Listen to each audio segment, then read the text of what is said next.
अशोक सुंदरी के स्थान पर जल क्यों चढ़ाया जाता है?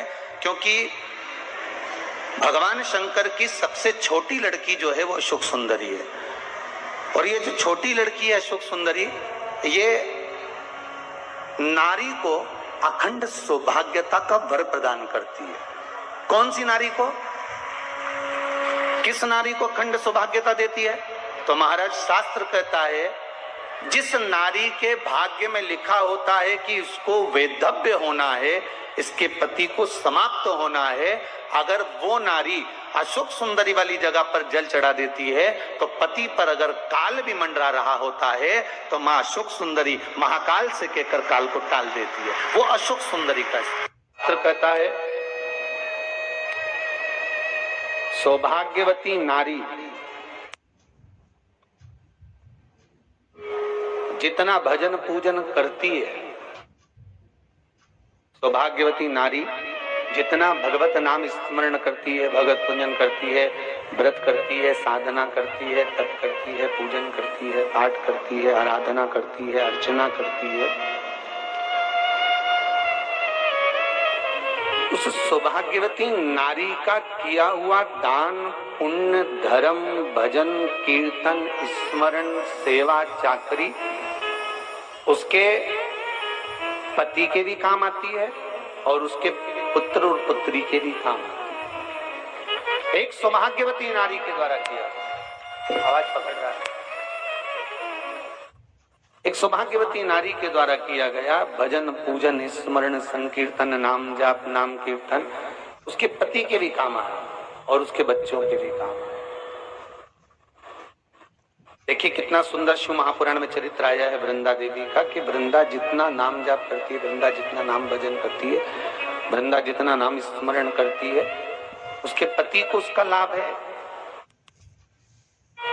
हमारे के व्रत का अगर आप विधान देखेंगे, और हम तो कहते हैं केवल 16 सोमवार से ही मतलब मत रखो। आप माताएं अगर एकादशी का व्रत कर रही है, सोमवार का कर रही है, मंगलवार का कर रही है, बुधवार का करे, गुरुवार का करे, चतुर्थी का करे, तीज का करे, छठ का करे, आप जो भी व्रत करते हो उस व्रत का विधान स्कंद पुराण में लिखा हुआ है। और स्कंद पुराण में क्या वर्णन लिखते हैं कि नारी जब सौभाग्यवती हो जाती है, लड़की की जब शादी हो जाती है और वो अपने पति के घर में जब रह रही होती है, पति के संग रह रही होती है, तो पति के घर में रहकर जितना भजन पूजन करती है, जितना स्मरण करती है, वो उसके द्वारा किया गया भजन, पूजन, व्रत, आराधना, उद्यापन, चाकरी, दर्शन, ये सब का फल उसके पति के खाते में भी जाता है और उसके पुत्र और पुत्री के भी खाते में जाता है। पर उसमें एक बात का विशेष ध्यान रखना, स्कंद पुराण कहती है कि आप व्रत को उठाएं। आपने व्रत उठाया, कहाँ उठाया? पति के घर से उठाया, ठीक है। आपने व्रत उठाया सोमवार का, 16 सोमवार का, पशुपतिनाथ का, या गुरुवार का, या मंगलवार का, या बुधवार का, जो भी व्रत आपने उठाया वो पति के घर से उठाया। अब आपका फर्ज क्या है कि व्रत आप अगर कर रही हो तो पति के घर का ही अन्न, पति के घर का ही जल,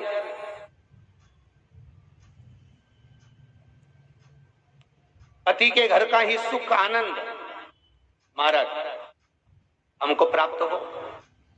अगर व्रत करने के दिन मालूम पड़े आपने कोई तीज का व्रत, छठ का व्रत, चतुर्थी का कोई विशेष खास जो व्रत होता है, सोमला सोमवार का व्रत, पशुपति व्रत, और आप अपने मायके चली गए और मायके का अन्न जल आपने ग्रहण किया, मायके का प्रसाद ले जाकर, मायके की थाली ले जाकर, मायके का पूजन का सामान ले जाकर आपने भगवान की आराधना करी, तो स्कंद पुराण कहती है वो स्वीकृत नहीं होता, क्योंकि विवाह होने के बाद गोत्र बदल जाता है।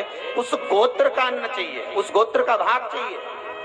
ऐसा लगने लगे कि हाँ बहुत कष्ट है, कर्जा भी बढ़ गया, तकलीफें भी बढ़ गई, बहुत दुख भी बढ़ रहा है, कहीं परिवार सही नहीं चल रहा है, तो प्रयास करते रहा करो। हफ्ते में एक बार एक चावल का दाना जल के पात्र में डाल लिया, एक काली मिर्च जल के पात्र में डाल ली, और उस जल को ले गए, थोड़ा सा चंदन का छींटा डाल दिया, ले जाकर शिव जी को समर्पित कर दिया। शंकर को जल चढ़ाने के लिए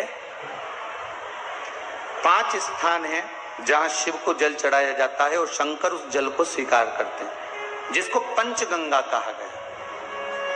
5 स्थान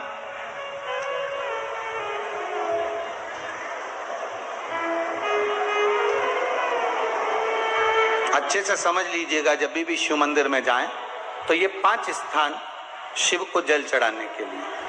ये रखा है शिवलिंग, गोल जलाधारी, ये चरण जहां से पानी नीचे की ओर जाता है।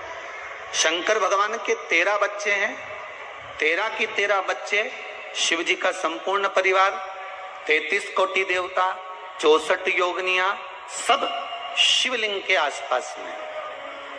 आप शंकर जी के मंदिर में जाकर ये कभी ना विचार करना कि पार्वती जी को ढूंढना पड़ेगा या गणेश जी को ढूंढना पड़ेगा या कार्तिकेय जी को ढूंढना पड़ेगा या भैरव को ढूंढना पड़ेगा। हमें शंकर के मंदिर में जाकर किसी देवता को ढूंढने की जरूरत नहीं है। जहां शंकर भगवान का शिवलिंग रखा हुआ है वो माता जी का हस्तकमल है, माता पार्वती जी का स्थान है। जहां शिवलिंग रखा है वो शंकर भगवान है। जहां जलाधारी है उस जलाधारी के पास में जहां पानी बहता है बीच में अशोक सुंदरी का स्थान है। जहां से पानी बह रहा है उसका राइट भाग वहां गणेश जी का स्थान है, लेफ्ट भाग कार्तिकेय जी का स्थान है। शंकर भगवान के ऊपर जो जल गिर रहा है वो शंकर भगवान की 5 लड़कियां जया, विषहरा, शामलीबारी, दौतली, देव, ये शंकर जी की 5 बेटियां ऊपर हैं। जहां से पानी बहकर उस निकासी से, जहां नाली बनी रहती है, पानी जहां से निकलकर बाहर मंदिर के जा रहा है वो 33 कोटि देवताओं का स्थान है। इसलिए सारे मंदिरों की परिक्रमा हो सकती है पर शंकर जी के मंदिर की परिक्रमा नहीं करते, क्योंकि वो जल जो जा रहा है वो 33 कोटि देवताओं का स्थान है, उसको हम लांघ नहीं सकते। वो स्थान जल चढ़ाते समय आप इसका स्मरण रखें। पानी का जब पात्र लेकर जाते हैं मंदिर के अंदर, सबसे पहले शिव जी का जो जलाधारी है उसमें राइट भाग पर अपनी मनोकामना कर कर जल चढ़ाएं, फिर लेफ्ट भाग में चढ़ाएं रोग मुक्ति के लिए। अशोक सुंदरी की जगह पर चढ़ाएं, ये तीसरा स्थान। चौथा स्थान माता पार्वती जी का जो कटी भाग है जहां पर शिवलिंग रखा हुआ है उस भाग पर जल चढ़ाएं, चौथा भाग। 5वां भाग शंकर जी के ऊपर चढ़ाएं। ये 5 जगह पर जल क्रम वाइज चढ़ाएं। आप लोग जाते हो डायरेक्ट जाकर शंकर जी पे जल उंडेल करा जाते हो, सीधे गए और शिव जी पे जाकर आपने जल चढ़ा दिया। हमारे यहाँ शास्त्र कहता है जैसे अपन देवताओं की पूजन करते हैं तो पंडित जी सबसे पहले पूजन किसकी कराते हैं? जम के बोलो जरा, गणेश जी की। गणेश जी के बाद पूजन कराते कराते कराते कराते कराते कराते आगे के सारे देवता कराते कराते कराते कराते फिर मूल पूजन पर पहुंचते हैं। आप डायरेक्ट मूल पूजन पे पहुंच जाते हो। और सरल भाषा में समझ लो, जितनी सरल भाषा में समझोगे ना उतना अपने जीवन में उतर जाएगा। इस छत के ऊपर आपको चढ़ना है, निशानी रखी है,